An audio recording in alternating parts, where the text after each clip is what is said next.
What's going on, guys? Welcome back to Solitude Confessions podcast. My name is Jeremy. I'm Jay. And today's episode, what are we talking about? Talking about whatever. We got, the water's amazing. We got some beautiful lighting. It's kind of chilly. Tell me a little bit about your week. How's it been? Train wreck. Train wreck? Train wreck, dude. Yeah, no, it's been good. I'm proud of myself with how I've handled it. But my faith has only gotten stronger, which is the important thing. Same here, bro. Same here. It's really funny though. Like, it's not like bad things are happening, like good things are happening, but it's like right when I'm like starving and feel like I'm about to die, God's like, boop. So definitely, my prayer at the beginning of all this, like when I was at a really low point, was just to develop a whole new understanding and faith with Him, and not to get to that point ever again. So that's been the process recently, is just losing everything, gaining what's important, shedding what I'm trying to hold on to, repeat the process. And I've just tried to stay still through all of it, but it's good, man. Good. What about you? It's been good. My biggest thing right now is just focusing on my faith and strengthening my faith, and reading the Bible pretty much every single day and making time for it all the time, and just trying to understand the Word a little bit better, because in the end, like, every question that I need an answer to, the Bible has it. So that's been my biggest goal, is just to read the whole New Testament this year, read all of that, and then go back and read the Old Testament, and definitely start the process of like committing to the church, committing to the Catholic Church. That's been my goal, is to get baptized and become fully saved, and just dedicate the rest of my life to it. That's awesome, man. You gotta let me know when that happens. Yeah, we'll do. We'll pull up for sure. Yeah, I'm not sure where to start. Like, I want to get baptized like now. Like, I'm itching to get baptized. It's like, I gotta do it, And that's honestly, like, I guess that's a good thing, because it means definitely. Good things take time. Yeah, for sure. Exactly. I think it is cool with how you're going about it, just taking caution and kind of trying to figure out doing it the right way. And in your case, through the Catholic Church, it's kind of like a relationship, like not rushing it, sort of thing. Yeah. And with that builds value. But I mean, I've been pretty much going to church now it's been a solid 5 months where I've been going like every Sunday and staying consistent and dedicated to it. Right on, dude. But yeah, my beginning with faith is kind of ironic, honestly. Like, also, it's ironic because my ex was Catholic, and obviously, in the end, you have to convert if you want to get married. Yeah. And so I was like, nah, I don't want to join the Catholic Church. Like, I don't want to be Catholic. I don't care about religion. Like, I was so against it for so long, and then she dumps me, and here I am. I'm joining the Catholic Church. Not even because of her, because it just makes the most sense to me. Yeah. Like, I've gone to a couple other churches, and honestly, Catholicism to me just makes the most sense. I've been thinking about getting baptized too. Like, I was baptized in the Catholic Church, but kind of want to go through like a rebirth process as well. So I've never been baptized. For real? Never. Bro, I'm showing up. I mean, regardless, I'm pulling up, but like that's sick. I've never been baptized, and I'm so looking forward to it. I feel like that day is just going to transform everything in my life. Like, I want to do it in the Gulf. Like, I would love to do it in the Gulf. That's where I'm doing it. In the wintertime, where it's like freezing cold. Yeah. To show that I want it. It's like an ice bath / baptism. Hope on the Beach does it every Sunday, bro. Oh, really? Yeah. Oh. That's what I was thinking about doing, like a little cold. And then I saw your buddies training, and I was like, man, it's too cold. No one's be out there. And they're just like, woo! Like, I was like, man, I'm such a bitch. Dude, it's getting chilly too. Right now it's cold. It's freezing. Yeah, my feet are popsicles right now, but yeah, the show must go on, ladies and gentlemen. Yeah. I think it's even more special to be baptized as an adult too. I forgot the dude's name. I'm sure you've seen him, but he's the guy with he's like the Asian guy that does a lot of like Christian like ministry. I think he's so. got tattoos up to here. I think he was part of like a mob. Yeah. He was kind of a badass like in his past life. Yeah. Well, still is obviously, but he was saying like basically in the creation story of creation, God was talking about like the birds in the sky and then the fish in the sea, specifically because they lay eggs. And that it was comparing us to the story of creation and tying them into it, because like us, we have two births, like one on this planet and one when we get to know God. Yeah. So adult baptisms are huge, man. That's why I'm definitely down to do it again, but the right way, now that I understand it. You know, I was an infant, like couldn't even wipe my own ass when it happened. Yeah. Like I don't even remember when it happened. So well, the good thing about like infant baptisms, it's like you're born in the flesh. yeah. And so like when an infant is born, the first thing like parents want to do is get them baptized, because it like cleanses them for life. You know what I mean? Yeah, of original sin. Original sin. Yeah, exactly. Yeah. And that you're very right. Yeah, I'm blessed to have, like, my parents have done that and stuff. Yeah. I wish it happened to me, but I grew up in a very atheist household. Yeah. And so obviously like my mom was so against it, and like I never got that opportunity. And you know, even now I still I get backlash for my faith. Like, Really? yeah, I get backlash for my faith from people that I know and my family too sometimes. And but that's what strengthens the faith, honestly. I feel like it scares people because like they either cringe from it because there is a lot of lack of authenticity these days. Yeah. Or they just constantly want to test it, and that to me is evil. You know what I mean? There's something living inside them that literally rebukes good or change in my perspective. Yeah. Especially these people that go out of their way to comment shit, you know. Yeah. In your case, you know, my stuff's like more peaceful and artistic content, so I don't really receive backlash because I don't make, you know, bold moral statements that are true. Yeah, I get a lot of backlash on my content. Yeah, people hate the truth, man. I get a lot of backlash on my content, especially for my faith. What I hate the most too is when people misinterpret the Bible, like someone who's not really a believer, and then they just go and pull a verse out of the Bible and try to use it against you. I've noticed that a lot on my content. Like when I'm like, all right, you know, you got hard love, right? Yeah. You've got hard love. Obviously people are sinners, and then you're trying to call out that sin and get people to kind of see the new perspective of what the Bible's teaching, and then people will go, oh, you need to love thy neighbor, you're being like you're being too hard, and like, you know what I mean? Yeah, exactly. I know exactly what you mean. They use the word against you when they don't really fully understand it. Scripture says that's evil too, to take the word and then use it in your own manner. Yeah. Kind of fit whatever scheme makes you feel comfortable in life. Exactly. Yeah, so before we started filming, you said you were kind of like going through the emotions of like your breakup, and you were kind of feeling something that you felt when the breakup first happened. I'm kind of experiencing something like that too, like a relapse kind of, because it is like a drug. That's a really good way of putting it. Yeah, exactly. It's really funny because you mentioned that, and I haven't had cravings for alcohol at all, like since I've fully turned myself over to God. But along with those thoughts of her have come the thoughts of alcohol and everything bad. I'm like, what the hell, dude? And I really do feel like, you know, spiritual war is a thing, and I've felt it this week, man. Like spiritual war, bad, like almost to the point where I almost texted people, like friends, almost like you, just like, bro, just pray for me. Like, yeah, because it's been rough, and for me, I think it's because I'm like approaching the time that I asked her to be my girlfriend. Oh, really?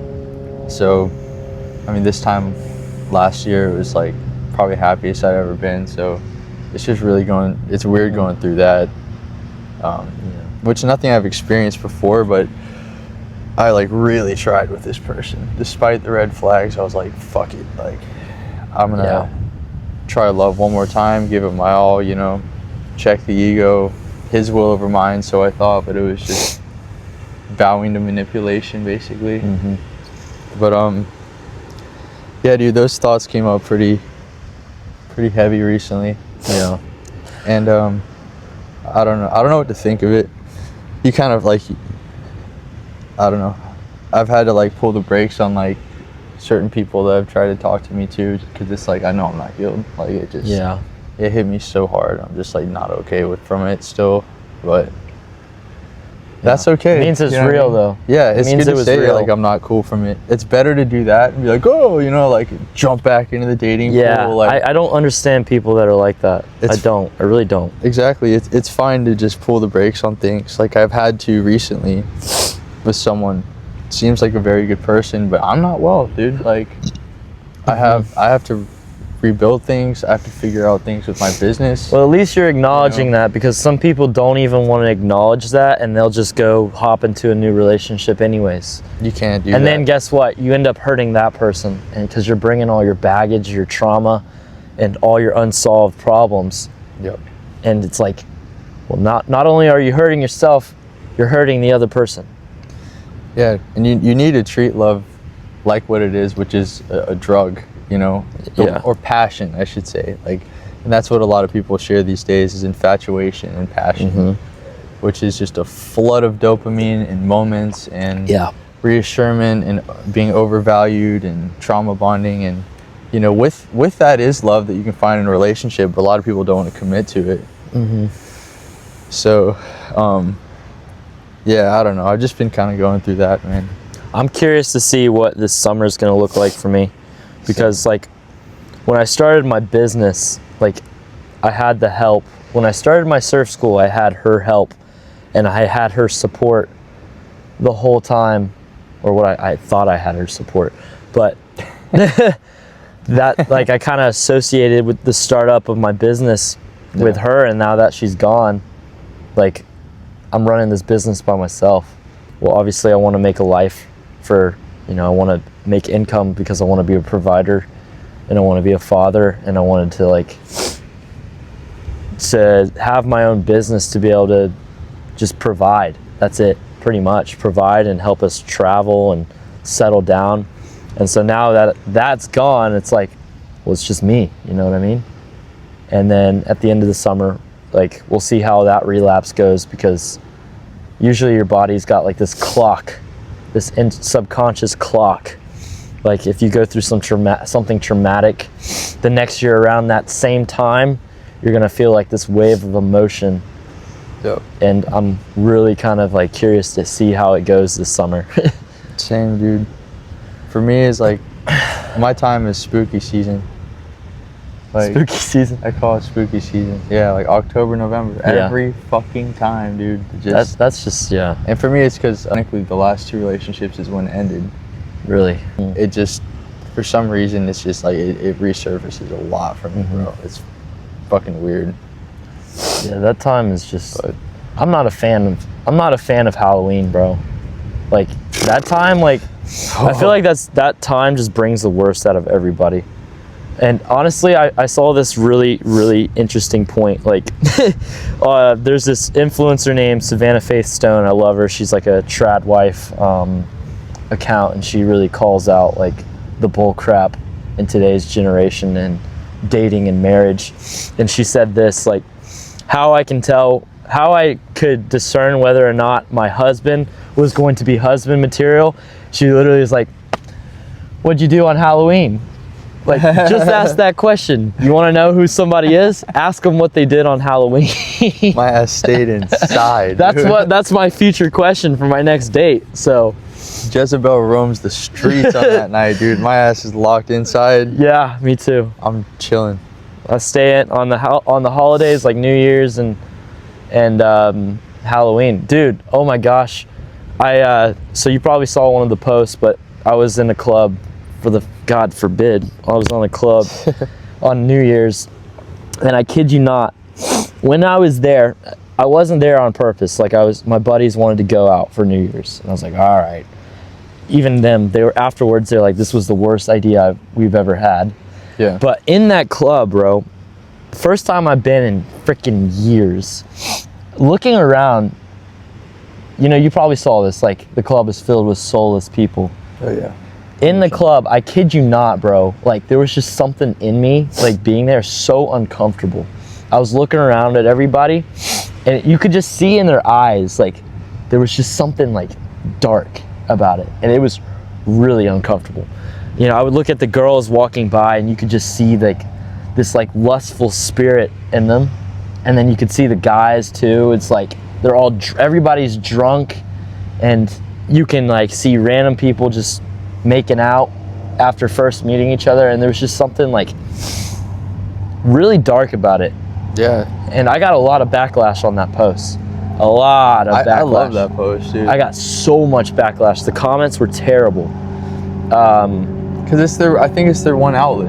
You know? Yeah. They would rather point at people like us and say, oh, those guys are freaking idiots because we don't do that and we're spearfishing or we're just diving. Like, in my case, like I can't even say like I spearfish a lot. Like I just like being out in the water. If it's whatever. Yeah. But you're right, man. People are their lowest self in that atmosphere. It's crazy. It legit was like, I felt like half these people were missing their souls.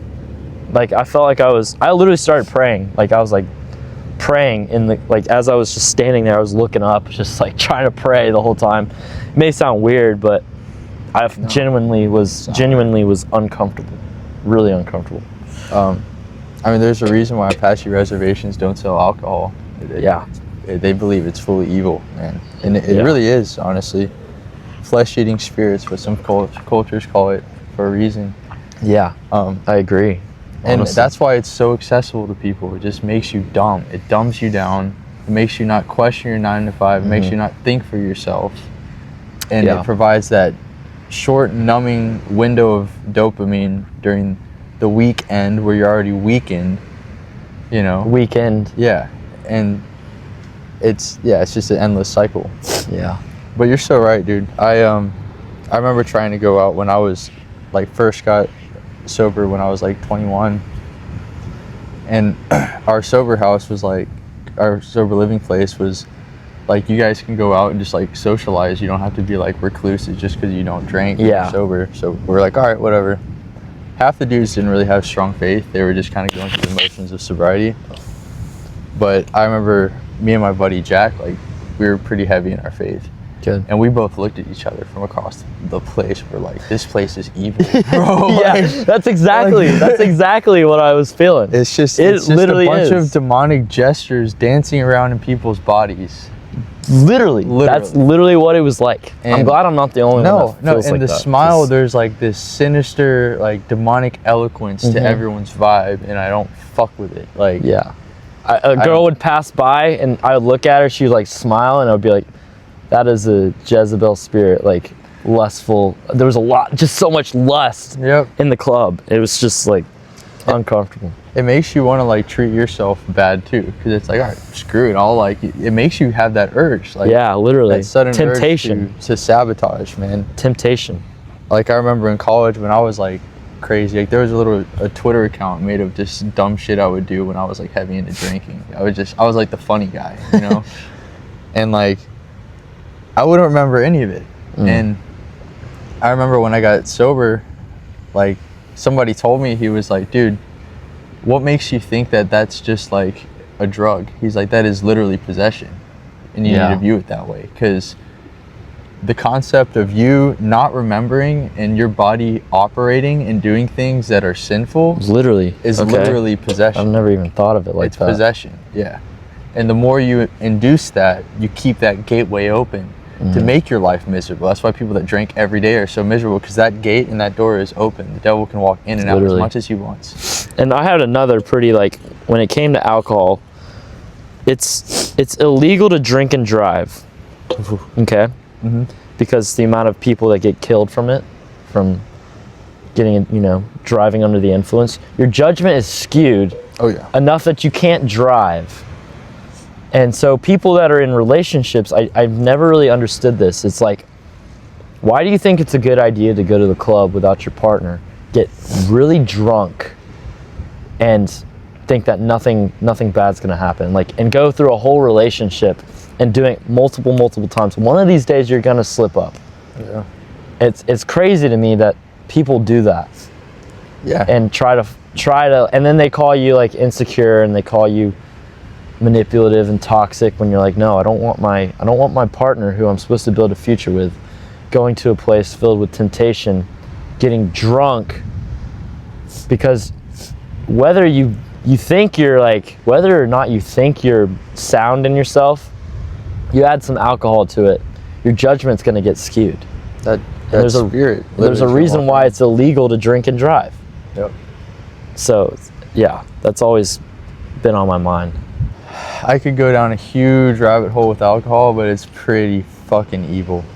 And what's really strange too is like, I mean, I'll be the first to say it, like, it's in my family, so I would rather say I'm an alcoholic than to figure out.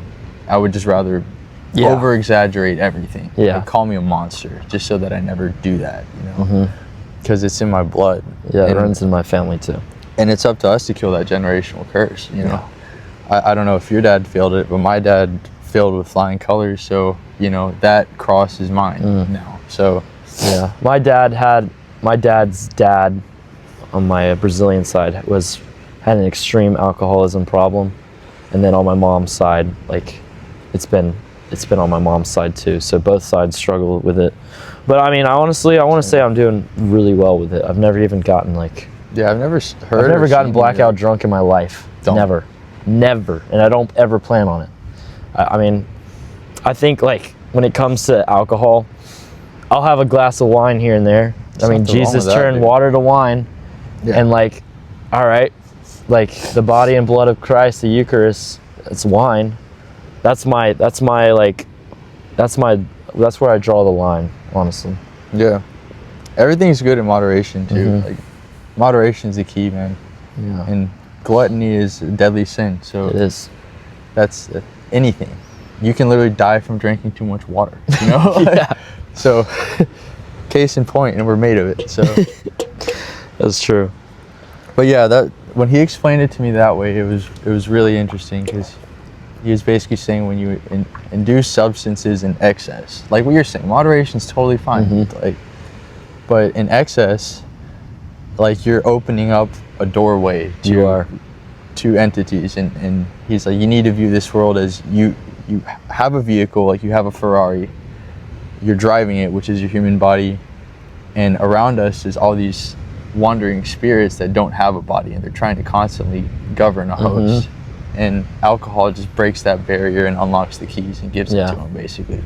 So, drugs in general, I mean, like, I've seen cases with people in recovery with meth too, crazy. Like, most of their cases, they'd get sober because they talked to like an angel, or like had some hallucination that was just like so extreme. Yeah, that it snapped them out of it. Yeah, it's fun. Yeah, dude, I've yet to have like well, no, I can't say I haven't had it, but I have. You know, people, like, when they're first experiencing their faith, they have like a dream where Jesus comes to them, where the Holy Spirit comes to them. Yeah, I haven't had that yet. Like, I had the bioluminescence experience, which was amazing, but I haven't had that like earth-shattering, like, I wake up like, holy shit, like, like, dream. You know what I mean? I feel like God comes to people in different ways too, though. Because I haven't had a dream of Him or. I had somebody. But I know someone who had that, and it literally like transformed his faith. That's wild. That's crazy. He had like a lucid dream about Jesus or the Holy Spirit. He's a lifeguard that I worked with, super cool guy. But he had something like that. I was like, dang, that's crazy.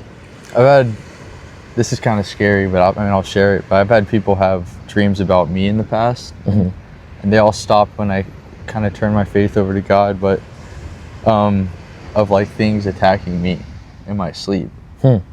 Like ex-girlfriends waking up and praying over me and stuff, like saying that they had a dream of something over my bed, like trying to get into me, like terrifying shit. Damn.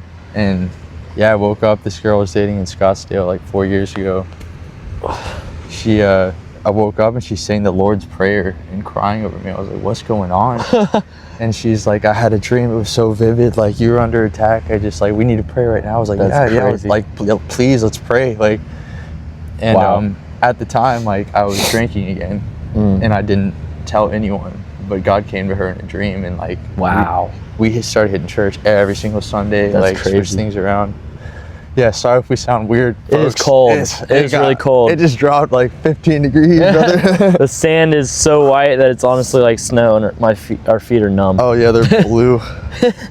Gotta lock in though. Yeah. The show must go on. The show must go on. But how's healing with you been? You mentioned that things kind of popped up again. Did anything trigger it? No, not necessarily a trigger, but like it's still, there's that temptation to just want to go jump into another relationship, like that temptation to just kind of try to hook on to someone, to try to heal just as they are doing. And that's been the biggest battle. It's like, well, I'm not ready for it, and I don't want to get myself into another situation where I'm not fully healed, and then it ends up just hitting again down the road. You know what I mean? And it's only gonna hit harder. Yeah, exactly. I made a video. It's in my drafts, but I literally said it like this: like, rebound relationships are people that do that. It's like you're literally a parasite going from host to host because you can't sit by yourself and you can't even accept your own presence. So you need someone else to help you heal. Yep. And you're just basically kind of like sucking the life force out of someone else when you're not fully healed. And I don't want to do that, you know. I want to be completely moved on, and I want to get myself to a place where I'm, you know, financially well off on my own, able to have my own experiences, and just have a strong relationship with God and myself. Yep. So that's been the biggest battle. But obviously, you know, the thoughts of what if and could have with the past relationship, it's like, why did it have to end like that? Why did it have to be like that? You know, just confusion and just straight up grief, because that's a good way to put it. You know what I mean? I saw this quote that said, grief is like love that we weren't able to give that person. Yeah, literally. Just like stale love, basically. It's just kind of in us. Yeah. So it's good that you're taking time to like convert it to, you know, self-love, self-forgiveness, stuff like that. That's imperative, man. Mm-hmm. It's so hard not to want to like latch onto someone or be lonely, but like you said, the cross is only gonna get heavier. That's not gonna work. Yeah, exactly. So definitely just staying humble through the whole process. Exactly. Which is cool, man. Like, I love hanging out with myself, but then there's just those couple times where it's like, damn. Yeah. You know? Like, why couldn't I just love me, god damn it? Yep. Exactly. Especially after a long-term like relationship, you're dealing with the neurological breakup too of it, where your body has been used to these patterns. Even if you weren't living together, calling her a certain time, once you were together, doing the same things, dates, and so your central nervous system was literally wired to something for 3+ years, and now it's just like pulled the cord, you know. Reset. Not for her though. She's got somebody. Well, I mean, hurt people though. Yeah. We'll see you at the gym, big boy. We'll see you in the gym, buddy. Yeah, praying for you, man. Yeah. Lord have mercy on your soul, bro. You don't even know what you're getting yourself into. Yeah. All seriousness though, too, praying for her too, man. Because they just gotta stop leading the destructive path, man. That's got me dying. What? What you said. See you at the gym, big boy. See you in the gym. Salty confessions. We're keeping it salty. I don't want, like, I think you witnessed it too. Like, it's a huge blessing for whoever comes into our lives in the future. That we witnessed what it's like to be in an unyoked relationship, whether it's spiritually or whatever. And in this case, you know, it was for you or whatever. I don't want to speak for your relationship, but level of accountability and respect. It's just kind of giving us a blueprint of what we need in our lives. Yeah. And that time alone is just time to hold ourselves accountable to what we want, because, you know, though you cast judgment, the judgment's going to be placed upon you double. So you got to be ready for that barrage. And that's why I think maybe the spiritual war or that's coming to us in thoughts or weird memories that like I said, I've been perfectly fine, and then out of nowhere, just these thoughts of her just bombarded me, and like I'm not.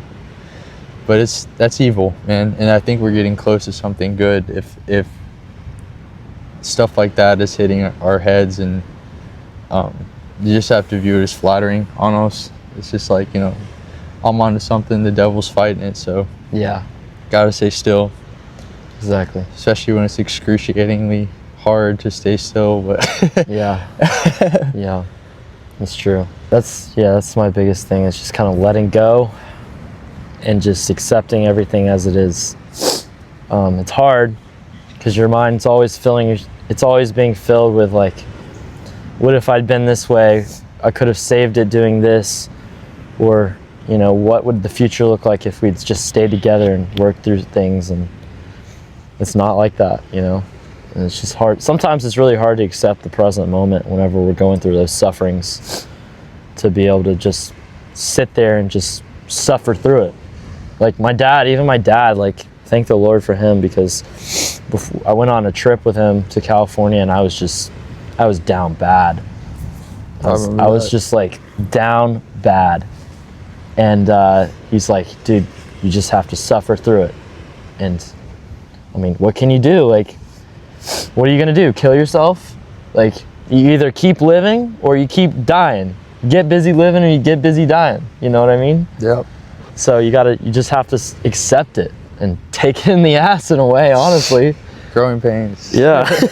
And that's literally every man's just come up. Like, I don't think there's a single man out there who hasn't experienced something like this, to put that fire under their ass to get them to go chase their purpose, chase God, and, you know, build a life for themselves. And that's when they find their wives and the third person, like the three loves theory, you know? Yeah.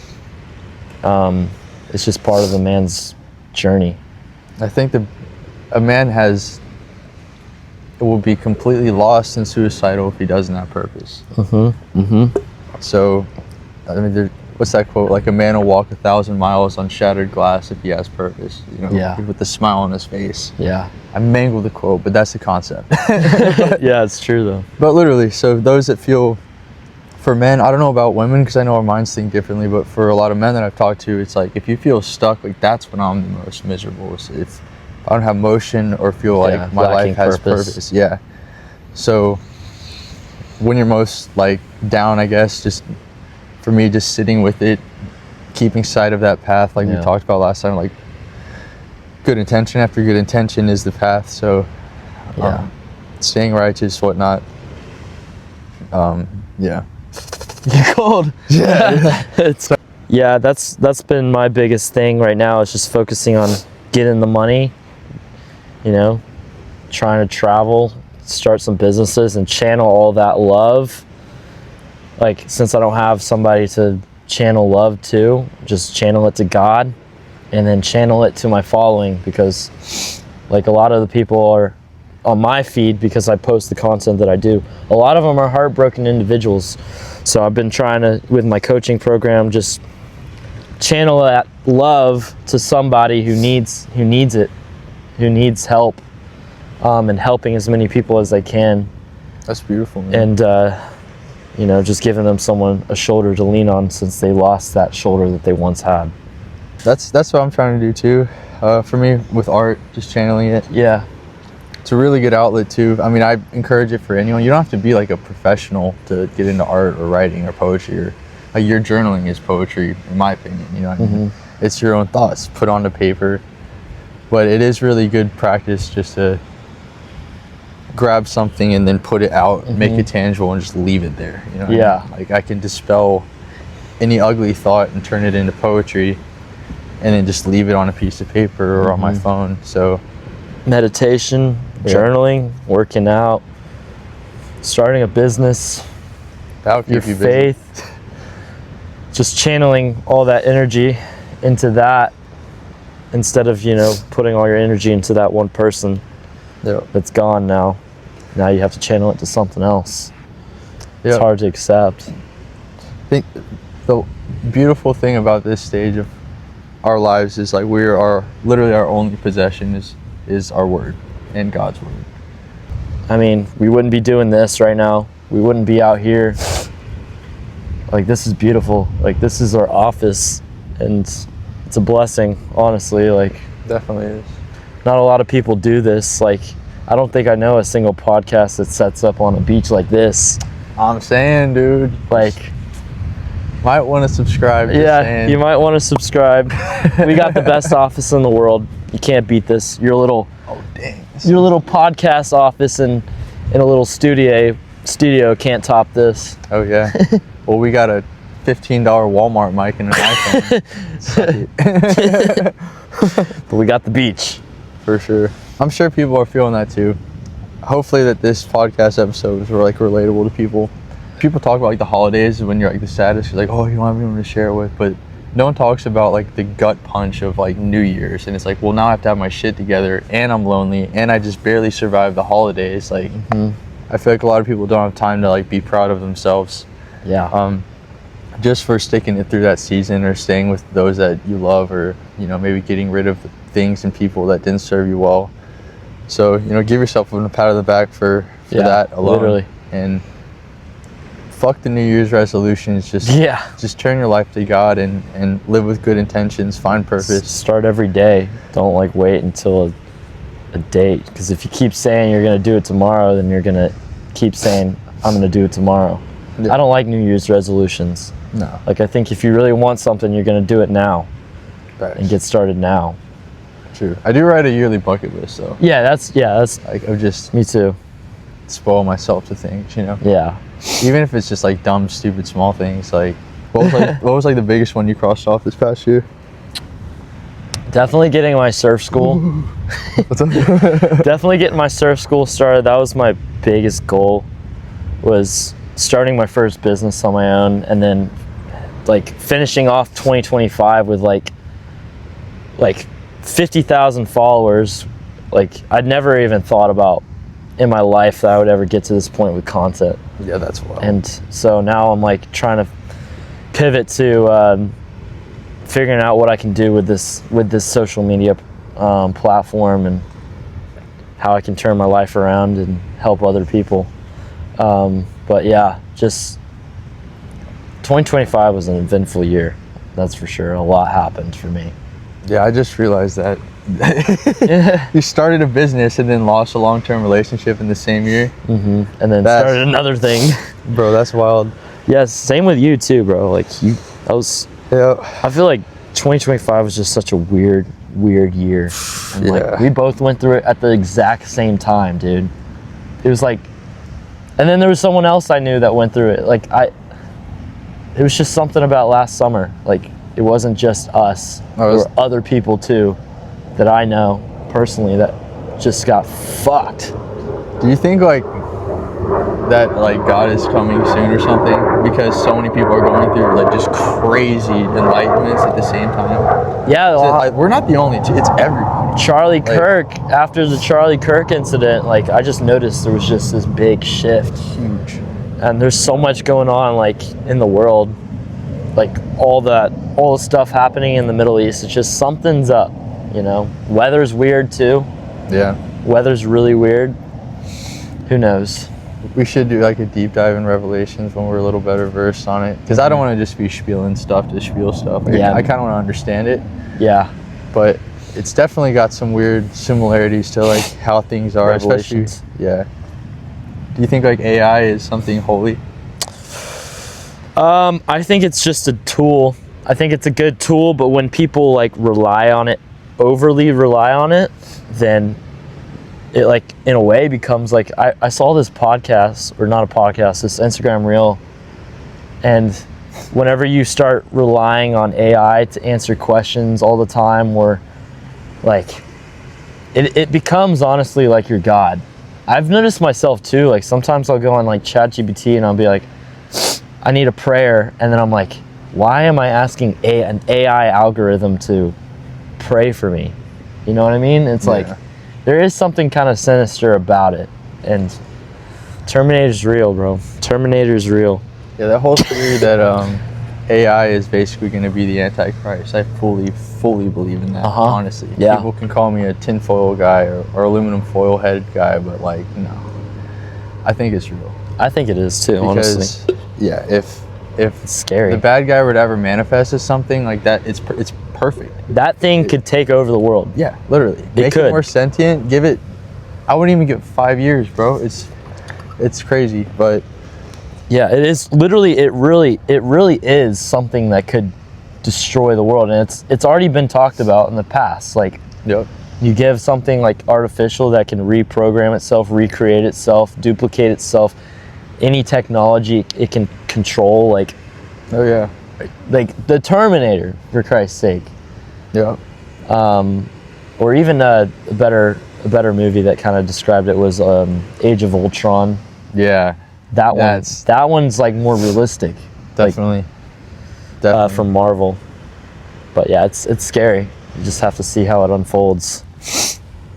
Yeah, it's definitely weird. Especially, like, my theory is that I think with all the wars that are starting, it'll just get so ugly that it'll be proven that humans are flawed, and by then I feel like it'll be so perfected that it'll be pitched to us to invest in AI being a central governing figure because it's perfect. It thinks well. It's good at anything, you know? Yeah. Risk management, any type of calculation. It's sentient, borderline. I think Elon Musk even proposed, like, there's an argument over, like, once they populate Mars, who's going to run it? He was like, AI, 100%. You don't have to worry about human error. Human error is completely taken out. That's crazy. Dude, I think we're getting to the age, like, Revelation and Jesus is coming is more, like, suitable for what we're experiencing now. You know what I mean? Like, oh, yeah. Something that actually has capability of worldwide mass destruction. Like, back biblical times, there was nothing like that except for an asteroid or weather, but we're getting to something where our own self-destruction is damn well possible. Yep. 100%, you know what I mean? Dude. And if it's not going to be some cataclysmic event, I think it'll be a whimper of extinction because we're not reproducing worth shit right now. No, we're not. Like, I saw this scale of reproduction rates of animals already on the extinct chart, and we're like down here. They're like up here. Yeah. Like, we're well on abortion. our way. Oh yeah. Yeah. It's wild, man. Which you guys, we should get in the abortion issue, maybe, like. Yeah, we'll do that. We'll make another episode of that. Which is interesting, but. Yeah. All right, man. We're gonna wrap this up. This guy's turning into an icicle. Oh, I'm trying to keep it together. I'm like, breathing techniques. Yeah. Wim Hof. Thanks again for joining us on another episode. We have the perfect office space, and it just kind of shaped up perfectly. And you know, it's always a blessing to be able to get out here and, like, talk about things, and maybe you can relate to it, maybe you can't, but yeah, stay tuned. We're gonna start adding some guests on pretty soon. We're gonna get this going. Our goal is to take this to the next level. We're no half steppers. We're gonna keep going with this, and we're excited to see how this unfolds, and we're grateful that you have joined us on this journey. And yeah, God bless, and stay warm. Yeah, stay warm, and even if you don't watch the full podcast, just find a log with a buddy and catch up with them. Check in with your friends too. You know, if you're gonna get anything of this podcast, just check in with your friends, watch the sunset. Yeah. Like, this should be normal with people. Don't go to the bars. Literally just sit outside and catch up. So enjoy God's creation. For sure. But that's all you got to do. Yeah, but yeah, we're gonna get warm. It's cold as hell. Yeah, my feet are numb. Yeah. But yeah, tune in next time, and I'll see you guys later.